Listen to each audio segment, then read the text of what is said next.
మన కాదంబరి సిల్క్స్ లో flat 50% discount and 25,000 purchase మీద 2 కంచి కాటన్ సారీస్ ఉచితం. ఎంతో మంది యాక్టర్స్ వాళ్ళ మానవతా దృక్పథాన్ని చాటుకుంటూ ఎంతో మంది పేద విద్యార్థుల్ని చదివించి ఒక ఉన్నత స్థాయికి తీసుకురావడం జరుగుతుంది.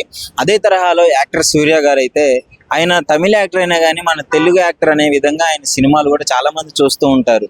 సో అలాంటిది ఆయన కూడా ఇప్పుడు ఒక 51 మందిని పేద విద్యార్థుల్ని మారుమూల గ్రామం నుంచి వచ్చిన వారిని చదివించి MBBS కి క్వాలిఫై అయ్యే విధంగా ఆ స్థాయికి తీసుకురావడం జరిగింది తన అగరం ఫౌండేషన్ ద్వారా.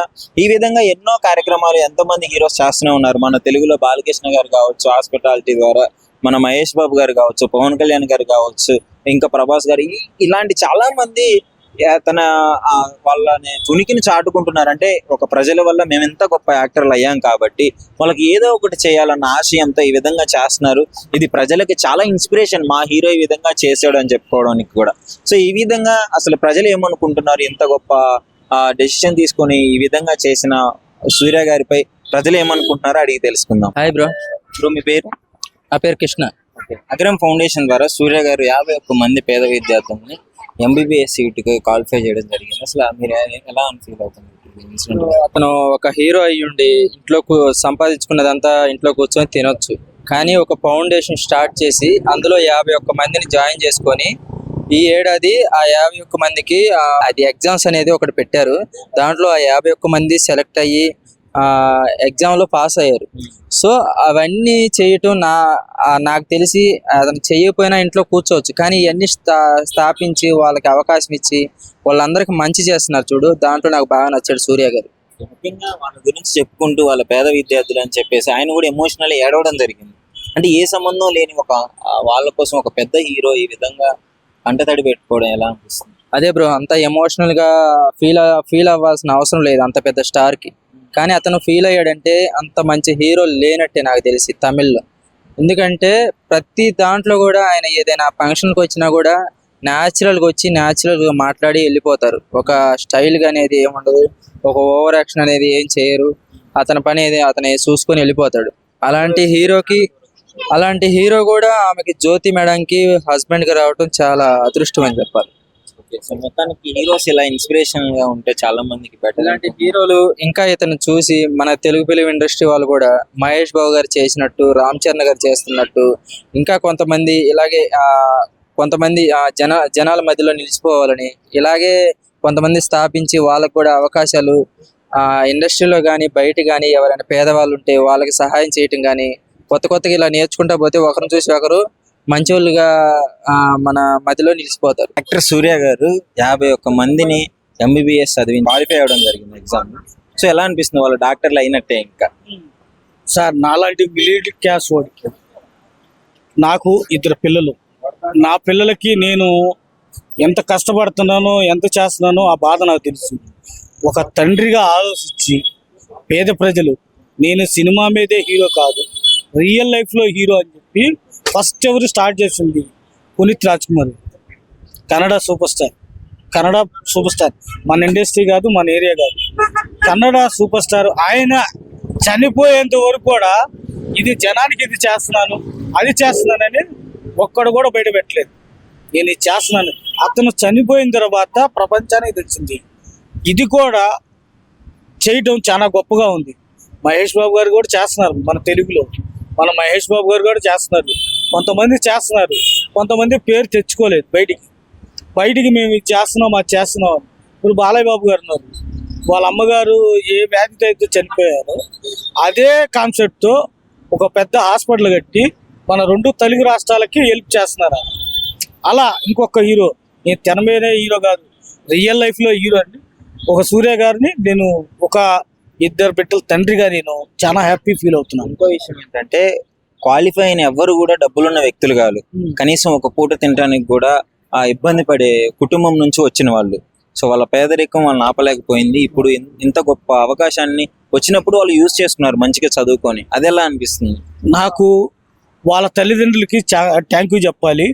ఆ తల్లిదండ్రులు నేర్పిన విధానాన్ని, నా తండ్రి పడుతున్న కష్టం, నా తల్లి పడుతున్న కష్టం అని వాళ్ళు ఓపెన్గా చెప్పారు. నా తల్లి ఆ పని చేస్తుంది, నా తండ్రి ఈ పని చేసేవాళ్ళు, నా అదే అని చెప్పి ఆ బాధని బయట కాకుండా వాళ్ళు నేను చదవాలి, నేను 10 మందిలో పేరు తెచ్చుకోవాలి అని యూత్కి ఎప్పుడైతే మనసులో నాటుకుందో స్పాన్సర్గా ఆయన చేయాల్సింది చేశాడు. ఇప్పుడు ఎవరైనా నువ్వైనా 10 లక్షలు ఇవ్వచ్చు, ఆయనైనా 10 లక్షలు ఇవ్వచ్చు. నాలో విషయం లేదనుకో నేనేం చేయలేను. వాళ్ళు తన కష్టాన్ని, నేను పడుతున్న కష్టాన్ని ముందు పిచ్చరు, నా కుటుంబం ఇబ్బంది పడకూడదని వాళ్ళు నడుం కట్టి చదివి సాధించి ఈ రోజున స్టేజ్ మీద నిలబడ్డారు. అలాగా ప్రతి ఒక్కరు యూత్ కూడా ఎవరైనా సరే మనం చదవాలి, నా కుటుంబం కావాలి, నా తండ్రిని ఒక గొప్ప స్థాయిలో తీసుకెళ్ళాలి, నా తల్లిని ఒక గొప్ప స్థాయిలో తీసుకెళ్ళాలని. ఇప్పుడు స్పాన్సర్స్ ఎక్కడైనా వస్తారు. ఇప్పుడు కొన్ని గవర్నమెంట్లు స్కాలర్షిప్ కూడా ఇస్తాయి. ఎందుకు ఇస్తాయి? చదవాలి అని, బాగా చదవాలి అని. మనం అమెరికా అని కానీ, లండన్ కానీ, ఎక్కడ న్యూజిలాండ్ కానీ ఎక్కడైనా మన దేశాల్లోకి వెళ్ళినా, దుబాయ్ కంట్రీ అయినా కానీ ఓన్లీ నీకేం కావాలి? చదువు. నువ్వు డాక్టరా, ఇంజనీరా, సివిల్ ఇంజనీరా, ఎన్ని కావాలంటే ఏంది? నీలో టాలెంట్ ఉండాలి, నీలో విషయం ఉండాలి. నువ్వు ఎంత కష్టపడితే అంత రాడుకెళ్తావు. దానికి నిదర్శనం నీలో ఉన్న కష్టాన్ని, శ్రమను చూసి నీకు ఏంటి మైనస్? చదువుతో డబ్బు లేదు, చదువు ఉంది, డబ్బు లేదు. ఆ డబ్బు అనేది ఆయన ఒక ఫౌండేషన్ స్థాపించి అందులో చేర్చుకొని వీళ్ళు టాలెంటెడ్గా చదివి వాళ్ళ దేశానికి, ఈ రాష్ట్రానికి, ఒక తమిళనాడు రాష్ట్రానికి మంచి పేరు తీసుకొచ్చారు. అతను సంపాదించిన డబ్బు ఎక్కడైనా పెట్టుకోవచ్చు, ఏ ఇన్వెస్ట్మెంట్ అయినా చేయొచ్చు, దేని మీద చేయొచ్చు, హ్యాపీగా మనం బతకొచ్చు. కానీ ఒక పేద ప్రజల్ని తీసుకొచ్చి అతను చదివించి ఒక స్టేజీ మీద తన గురించి చెప్తుంటే తను ఎంత హ్యాపీ ఫీల్ అయ్యాడండి. ఒక కన్న తండ్రిగా ఒక పిల్లలు ఒక గొప్ప స్థాయికి వెళ్తుంటే ఒక కన్న తండ్రి ఎలా బాధపడతాడో, ఏడుస్తాడో, అలా తను ఏడవట్లేదండి. ఆయన ఆనందంతో ఆనంద బాష్పాలయ్యి అది నేను కోరుకున్నది. ఒక మనిషికి ఒక్కొక్క విజన్ ఉంటుంది. నేను ఇది చేయాలి, ఇది కావాలి. ఆ కళ అనేది అనేది అతనికి పెట్టిన దానికి, వాళ్ళు చేసిన దానికి, వాళ్ళు సాధించిన విజయానికి ఆయనకి ఆనందంతో వచ్చిందే కానీ ఆయన ఏదో కెమెరా ముందు ఇలా చేయాలని కాదండి. ఆయన రియల్ హీరో. నమస్కారం అండి. నమస్తే సార్. తమిళ యాక్టర్ సూర్య గారు అగరం ఫౌండేషన్ ద్వారా 51 మంది విద్యార్థులను చదివించి వాళ్ళు MBBS సీట్కి క్వాలిఫై అయ్యారు. అది చెప్తూ ఆయన కూడా ఎమోషనల్ అయ్యారు చాలా. అసలు ఎలా అనిపిస్తుంది ఈ విధంగా పేదవాళ్ళని చదివించి ఈ స్థాయికి తీసుకురావడం? చాలా ఆనందంగా ఉందండి. మేము కూడా సినిమా వాళ్ళం కాబట్టి చాలా ఆనందపడుతూ ఉంటాం. ఎందుకంటే సూర్య గారు అగరం ఫౌండేషన్ పెట్టి 50 మంది కుర్రోళ్ళని చదివించడం అంటే సామాన్యమైన పని కాదు. డబ్బులు ఇచ్చేసి దులుపుకునే వ్యవహారం కాదు అది. అది సేవా తత్పరతతో చేయవలసినటువంటి కార్యక్రమం, చాలా నిబద్ధతతో చేయవలసిన కార్యక్రమం. అదే కాకుండా సూర్య గారు చాలా సేవా కార్యక్రమాలు చేస్తూ ఉంటారు. అలాగే మన సినిమా ఇండస్ట్రీలో చాలామంది పెద్ద జనాల పట్ల చాలా వాత్సల్యంతో ఉంటారు. హీరోలందరూ కూడా చాలా వరుసలో చెప్పుకోవాలనుకుంటే మన రాఘవ లారెన్స్ గారు నిజంగా హెడ్స్ ఆఫ్ చెప్పాలి ఆయనకి. చాలా చాలా అద్భుతమైనటువంటి సేవా కార్యక్రమాలు, వికలాంగుల్ని చూసుకోవడం కానీ, పిల్లల గుండె ఆపరేషన్ కానీ, గుండె ఆపరేషన్ ఎవరికైనా సరే ఆర్థికంగా వెనకబడినటువంటి వాళ్ళు ఎవరైనా కానీ వెళితే ఫ్రీగా గుండె ఆపరేషన్ చేయించడమే కానీ, అలాగా సంపాదించిన దాంట్లో సగానికి ఎక్కువగానే పేద ప్రజల కోసం ఇచ్చిస్తూ ఉంటారు. ఈ మధ్యకాలంలో, ఈ మధ్యనే కాదు చాలా కాలంగా మహేష్ బాబు గారు ఆయన కూడా చిన్నపిల్లలు గుండె ఆపరేషన్ 100 మందికి చేయించారు ఆయన. ఇప్పుడు ఈ మధ్య సినిమా హీరోలు ప్రతి ఒక్కరూ కూడా మనల్ని అభిమానులు ప్రజల నుంచి మనం సంపాదించుకుంటున్నాం. మనం సంపాదించిన దాంట్లో ఎంతో కొంత ప్రజల సేవకు ఉపయోగించాలని సినిమా వాళ్ళు మాత్రం చాలా అద్భుతమైన కార్యక్రమాలు చేస్తున్నారు. పవన్ కళ్యాణ్ గారి గురించి చెప్పుకుంటే ఆయన సేవకు అంతే లేదు. నిజంగా మనుషుల్లో దేవుడు అంటారు. అలాగే బాలయ్య బాబు కానీ, చిరంజీవి గారి గురించి ప్రత్యేకంగా చెప్పాలా. ఆయన సేవ చేసినటువంటి చాలా చాలా కార్యక్రమాలు జనాలకు తెలియనివ్వకుండా చూస్తూ ఉంటాడు. ఎందుకులే మనకి ఈ మధ్యకాలంలో కరోనా వచ్చిన తర్వాత 30 కోట్లు పెట్టి ఆక్సిజన్ సిలిండర్లు 2 రాష్ట్రాలకి సప్లై చేయడమే కాకుండా చాలా చాలా మందిని బ్రతికించినటువంటి మహానుభావుడు చిరంజీవి గారు. ఆయన సేవకి అసలు అంతే లేదు. చాలా మంది కావాలని ఆయన అంటమే కదా, ఆయన ఎవరిని కూడా ఏ ఒక్కరోజు ఒక మాట అన్న తెలియదు ఆయన. అంటే అసలు ఇట్లా సినీ హీరోలు అందరూ వాళ్ళ డబ్బులు ఇవ్వాల్సిన అవసరం లేదు, బట్ వాళ్ళు ప్రజల గురించి ఆలోచించి ఈ రకంగా ఒకళ్ళ తర్వాత ఒకళ్ళు ముందుకు వచ్చి ఇలా హెల్ప్ చేయడము అది ఏమనిపిస్తుంది? నిజంగా చాలా ఆనందంగా అనిపిస్తుంది అండి. ఎందుకంటే చాలా మంది అట్టడుగు నుండిపోయి ఎలాంటి అవకాశాలు లేక ఒకవేళ ఆరోగ్యం పాడైపోతే బాగు చేయించుకోలేక ఆస్తులు అమ్మేసుకుని సర్వనాశనం అయిపోయిన వాళ్ళు చాలా మంది ఉన్నారు. అలాంటి వాళ్ళందరికీ కూడా వీళ్ళు దారి చూపుతూ ఈ ఆపరేషన్ వ్యవహారంలో చిన్నపిల్లల ఆపరేషన్లో కనీసం ఒక్కొక్క ఆపరేషన్కి 5 నుంచి 10 లక్షలు ఖర్చు అవుతుంది. అలాంటిది కూడా మహేష్ బాబు గారు 100 మందికి ఆపరేషన్ చేపిస్తున్నారు. ఈ కరోనా సమయంలో కూడా ఆయన కూడా చాలా మందికి సాయం చేశారు. సినిమా ఇండస్ట్రీ ఈరోజు అన్నగారు ఒకప్పుడు ఎన్టీఆర్ గారు సేవా దృక్పథంలో చాలా అకుంఠిత దీక్షతో ప్రజల పట్ల అభిమానంతో ఉండి సేవా కార్యక్రమానికి దిక్సూసిగా నిలబడి ఎన్టీఆర్ గారిని పరంపరగా తీసుకుని ఇవాళ సినిమా యాక్టర్లు చాలా మంది అందరూ కూడా ఇవాళ సేవా కార్యక్రమాల్లో ఉన్నారు. నిజంగా చాలా ఆనందంగా ఉంది. ఇలాగ డబ్బున్న వాళ్ళు అందరూ చేస్తే దేశంలో ఒక్క పేదవాడు కూడా అనారోగ్యం గురించి బాధపడకుండా భయపడకుండా గుండెల మీద చేసుకుని బతికే రోజులు వస్తాయి. నమస్కారం అండి. నమస్తే అన్న. యాక్టర్ సూర్య గారు తన ఫౌండేషన్ ద్వారా 51 మందిని ఎంబీబీఎస్ సీట్ క్వాలిఫై చేసి డాక్టర్లు చేయడం జరిగింది. సో దాని మీద మీ అభిప్రాయం ఏంటి? అది మొన్ననే చూసానండి, అది చూపెట్టారు. సూర్య గారు కూడా పాపం ఆయన ఎమోషనల్ గా ఫీల్ అయిపోయాడు. ఇలానే పాపం పేదోళ్ళు ఉంటారు కదా, ఏమి లేని వాళ్ళు ఉంటారు కదా, వాళ్ళని కూడా మన హీరోలు కొంచెం ముందుకు వచ్చి కూడా వాళ్ళని చదివించాలని కోరుకుంటున్నారు. అంటే ఒక హీరో ఈ విధంగా చేయాల్సిన అవసరం లేదు, కానీ ప్రజల వల్లే వీళ్ళు ఈ స్థాయికి వచ్చారు కాబట్టి ఆ కృతజ్ఞతతో ప్రతి హీరో ఈ విధంగా చేస్తున్నారు కదా, మీకు ఎలా అనిపిస్తుంది యాజ్ ఎ సినిమా ఆడియన్ గా?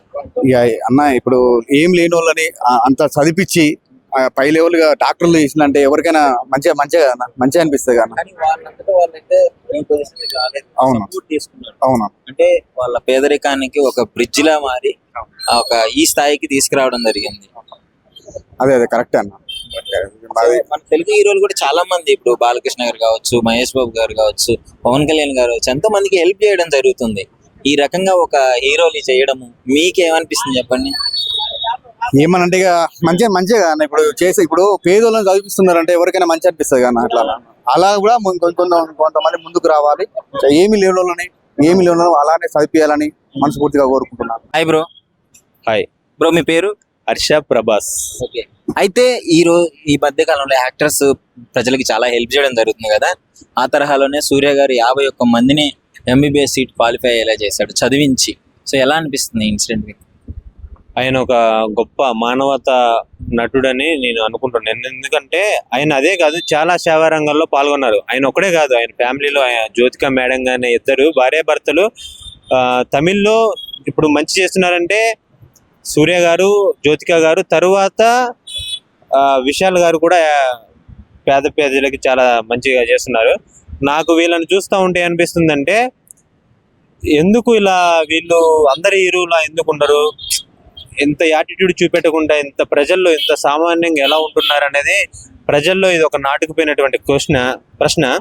కాకపోతే సూర్య గారి మంచితనం ఏంటంటే ఆయన ఒక యాక్టర్ కాకముందు ఒక 1500, 5000, 10,000 శాలరీ చేసి ఆయన సినిమాలోకి వస్తే ఆయన నీ పేజ్ చూసుకున్నావా, నువ్వు హీరో అవుతావా అన్న రేంజ్ నుండి ఆయన ఒక విలక్షణ నటుడుగా చేసి మెప్పించి ఇప్పుడు ఎక్కడ చూసినా ఒక ప్యాన్ ఇండియా స్టార్ గా రాణిస్తున్నాడు. కంగువా మూవీ తోటి కొద్దిగా డిసప్పాయింట్ చేసిన, నెక్స్ట్ వచ్చే ఇంకా కరుప్ప మూవీ తోటి బాగుంటుందని ట్రైలర్ చూసాను, బాగుంది. అయితే తెలుగులో కూడా మన తెలుగు హీరోస్ కూడా చాలా హెల్ప్ చేయడం జరుగుతుంది. ఒక యాక్టర్ ఈ విధంగా ప్రజల వల్ల నేను ఇంత ఎదిగాను, వాళ్ళకి ఏదో ఒకటి చేయాలన్న ఆశయంతో ఈ విధంగా వెళ్ళడము ఆడియన్స్ కి ఎలా అనిపిస్తుంది, వాళ్ళ ఫ్యాన్స్ కావచ్చు. కానీ అలాంటి వాళ్ళు లేకపోతే చాలా మంది పేద ప్రజలు వాళ్ళ లక్ష్యాన్ని సాధించలేరు అనమాట.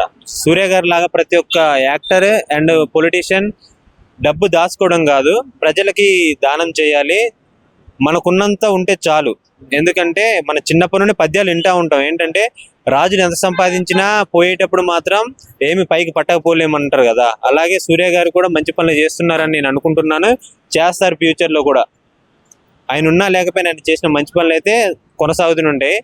ఆయన ఇప్పుడే కాదు, ఇంకా స్థిరస్థాయిగా ఆయన పేరు అనేది ఉంటుంది. ఇప్పుడు ఒక కన్నడలో పునీత్ రాజ్ కుమార్ చూడండి, ఆయన చనిపోయినా ఆయన ఈ సేవ గురించి చాలా సేవా కార్యక్రమాలు చాలా చేశారు. ఆయన చనిపోయినాక కూడా వాళ్ళ ఆవిడ పునీత్ రాజ్ కుమార్ సార్ వాళ్ళ మేడం ఇంకా కంటిన్యూ చేస్తుంది. శివరాజ్ కుమార్ గారు కూడా అందులో పాలు పంచుకుంటున్నారు. కన్నడ ఇండస్ట్రీలో కూడా ఎటువంటి యాక్టర్స్ ఉన్నారు అంటే చాలా గొప్ప చెప్పుకోదగ్గ విషయం. పునీత్ రాజ్ కుమార్ ఒక దేవుడు లాంటి వ్యక్తి. అందరూ కూడా దాన్ని నమ్ముతారు, ఎందుకంటే ఆయన ఒక దేవుడు అనంటే అందరికి. ఆ ఊర్లో విగ్రహాలు అవన్నీ చూస్తూ ఉంటే మన అక్కడ పవన్ కళ్యాణ్కి ఎంత క్రేజ్ ఉంటుందో అంతకంటే ఎక్కువ ఉంటుంది కన్నడలో ఆయనకి. ఆయన ఎక్కడున్నాడో కానీ ఆయన మనశ్శాంతి, ఆయన ఆత్మ శాంతి ఉంచారు. ఆయన నమస్కారం అండి. అన్న, సూర్య గారు 51 మందిని MBBS క్వాలిఫై అయ్యేటట్లు చేశాడు, చదివించి. అంటే వాళ్ళ అగ్రం ఫౌండేషన్ ద్వారా ఇక ఇలా చేయడం జరిగింది. దాని గురించి మీ అభిప్రాయం ఏంటి? చాలా మంచి పని అండి. సూర్య గారు ఈ ఒక్క పని కాదు, చిన్నపిల్లల గురించి కూడా ఎన్నో కార్యక్రమాలు చేశారు. నేను చూసిన వీడియోలో అయితే 51 మందిని చూడలేదు, కానీ ఒక 15 మంది అయితే నేను చూశానండి. 15 మందిలో ఒక అతను కుంటేతను ఉన్నాడు. కుంటి వాళ్ళని అసలు పట్టించుకోవాలి, ప్రభుత్వం పట్టించుకోదు. నా ఫీల్డ్లో అంటే నేను యాక్టింగ్ ఫీల్డ్లో ఉన్నాను, నా ఫీల్డ్లో ఒక కుంటేతను ఉన్నాడు. ఆయనకు ఇప్పటివరకు కూడా గుర్తింపు కార్డు ఇవ్వలేదు గవర్నమెంట్. గుర్తింపు కార్డు ఇస్తే కనీసం ఎస్టీడీ బూత్ అన్న పెట్టుకుందాం అని చెప్పేసి చూసిండు ఆయన కాలంలో. ఇప్పుడు గుర్తింపు కార్డు వస్తే కనీసం ట్రైన్లో ఫ్రీ టికెట్ దానికంటే అప్లై చేసుకుందాం అని చెప్పి పెట్టుకున్నాడు, కానీ గుర్తింపు కార్డు ఇవ్వలేదు ప్రభుత్వం. అటువంటిది ఒక కుంటేతను అంటే కాలు వంకర పోయిన తనను కూడా MBBS డాక్టర్ చేసిండు. అంటే అటువంటి వాళ్ళు 51 మందిలో ఇంకెంతమంది ఉన్నారు? డబ్బులు లేని వాళ్ళను పట్టించుకోరండి ఫస్ట్ ఆఫ్ ఆల్. అంతేందుకు ఎక్కడో ఏదో కాదు, నా సినిమా ఇండస్ట్రీలో పట్టించుకోరు. ఇప్పుడు మీకు కూడా తెలిసిన వాళ్ళు ఎవరైనా ఉంటే వాళ్ళ దగ్గర 10 పైసలు ఉంటే ఆ పిలువురా అని చెప్పి అంటారు. అటువంటిది ఏమీ లేని వాళ్ళను తను వెతికి ఇన్నేళ్ళుగా వాళ్ళని పోషిస్తూ వాళ్ళ ఖర్చులను పెట్టుకుంటూ వాళ్ళ ఫీజులను కట్టుకుంటూ 51 మందిని ఆయన డాక్టర్ని చేశాడంటే 51 మంది ఇంటూ 10 వేసుకోండి, అంటే కనీసం 500 మంది ఆయన చేతిలో ఉన్నారు అన్నట్టు. అందులో 51 మంది డాక్టర్లు అయ్యారు అంటే 500 మంది ఇంకా వెయిటింగ్ లో ఉన్నారు. వాళ్ళు కూడా రేపు పొద్దున్న వస్తారు. కాకపోతే ఈ విషయాలన్నిటి ఆయన చేస్తున్నప్పుడు కొద్ది ప్రచారం కావాలండి. నాకు ప్రచారం వద్దు అని చెప్పి మీరు ఆగితే మాలాంటి వాళ్ళే బాధపడతారంట. అంటే మాలాంటి గరీబ్ వాళ్ళు, మాలాంటి పేదవాళ్ళు అనేది మీలాంటి వాళ్ళ ఆపనహస్తం కోసం ఎదురు చూస్తున్నారు. మాకు తెలియకపోతే మేము ఎలా మిమ్మల్ని రీచ్ అవుతాం? అంటే మీ ఫోన్ నెంబర్ కానీ, మీ డీటెయిల్స్ కానీ, మీ వెబ్సైట్ కానీ మాకు తెలిస్తే మాలాంటి వాళ్ళు చాలా మంది ముందుకు వస్తారండి. మీలాంటి వాళ్ళ ఆసరాతో పైకి ఎదగాలని చెప్పి చూస్తారు. ఈయన చేసిన పని అనేది 100% స్వేచ్ఛగా చేసిన పని, ఒక దేవుడు ధర్మాత్మకంగా చేసిన పని. సో అంటే ఆయన కూడా ఎమోషనల్ అవ్వడం జరిగింది. ఒక ఓన్ ఫ్యామిలీలో వాళ్ళ బిడ్డలు ఏ విధంగా ఒక మంచి స్థాయికి వస్తే వాళ్ళ తండ్రి ఫాదర్ ఎమోషనల్ అవుతాడో ఆ రకంగా అవ్వడం జరిగింది. అంటే ఏ సంబంధం లేని వాళ్ళ కోసం ఈయన ఈ రకంగా ఎమోషనల్ అవ్వడం ఇంత జెన్యూన్. ఫస్ట్ ఆఫ్ ఆల్ మన ఫ్యామిలీలో చూస్తామండి, మన ఫ్యామిలీలోనే తెలుస్తుంది. మన కొడుకు అనేవాడు అంటే మన ఈ ఫ్యామిలీలో ఎవరికి ఫ్యామిలీ అయినా కానీ మన కొడుకు అనేవాడు 10th క్లాస్ పాస్ అయిన అనుకోండి సంతోషం ఉంటుంది. ఫస్ట్ క్లాస్ వచ్చింది అనుకోండి నలుగురు చెప్పుకుంటాం. అదే ఫస్ట్ క్లాస్ కాకుండా స్కూల్ ఫస్ట్ వచ్చాడు అనుకోండి పిలిచి మరీ చెప్పుకుంటాం. అటువంటిది 51 మందిని డాక్టర్ చేశాడండి. ఒక్కరిని డాక్టర్ చేసి చూపించమని చెప్పండి, మధ్యతరగతి వారిని కానీ కాని పని అది. అప్పులు చేయాలి ఒక్కరిని చేయడానికి. అటువంటిది 51 మంది చేశాడు ఆయన. ఆయన చేసినప్పుడు ఆ స్టేజ్ మీద వాళ్ళు వచ్చినప్పుడు ఆయన కళ్ళలోంచి నీళ్లు మనకు స్పష్టంగా కనిపించాయి. అంటే నా కొడుకులు, నా కూతుళ్ళు వాళ్ళు డాక్టర్లుగా పాస్ అయ్యారు, వాళ్ళు గెలిచారు. అంటే వాళ్ళ గెలుపుని తన గెలుపుగా భావించాడు ఆయన.